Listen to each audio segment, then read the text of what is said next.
शुक्रवार को महात्मा बुद्ध का जन्मोत्सव मनाया जाएगा।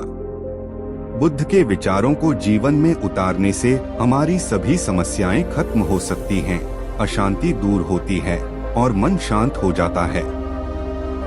बुद्ध से जुड़े कई ऐसे किस्से हैं जिनकी मदद से हम ये सीख सकते हैं कि जीवन में सुख शांति पाने के लिए किन बातों का ध्यान रखना चाहिए।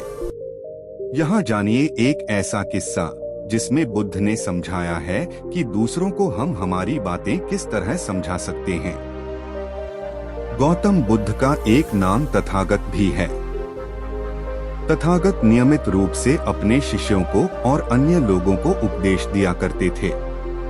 एक दिन जब वे उपदेश दे रहे थे, उस समय एक व्यक्ति ने बुद्ध से पूछा कि मैं ध्यान करना चाहता हूँ, लेकिन ध्यान करने बैठता हूँ तो मन नहीं लगता है।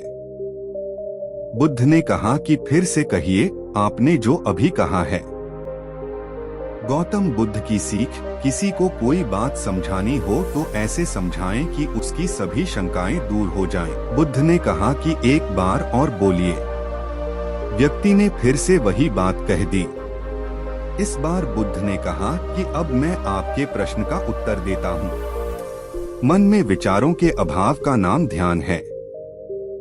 मन का भोजन विचार है, और जब हम मन को उसका भोजन यानी विचार नहीं देते हैं, तब मन ध्यान में लग जाता है। बुद्ध ने भी अपनी बात 3 बार दोहराई।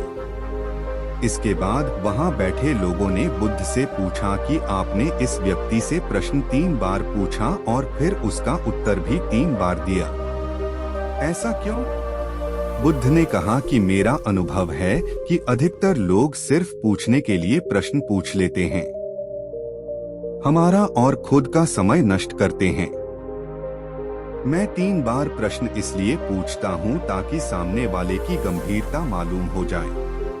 पूछने वाले को भी अपने प्रश्न के मामले में गंभीर रहना चाहिए। मैंने प्रश्न के उत्तर भी 3 बार दिए हैं ताकि मेरी बात सामने वाले व्यक्ति को अच्छी तरह समझ आ सके और मेरी बात उसके मन में उतर सके। बुद्ध की सीख। बुद्ध ने हमें सीख दी है कि जब हम किसी से कुछ पूछना चाहते हैं तो उसके लिए हमें गंभीर रहना चाहिए, और जब किसी के प्रश्न का उत्तर देना हो तो हमें उत्तर इस तरह देना चाहिए कि हमारी बात सामने वाले के मन में उतर जाए, उसकी सारी शंकाएं दूर हो जाएं और हमें अपनी बात भविष्य में फिर से दोहरानी न पड़े।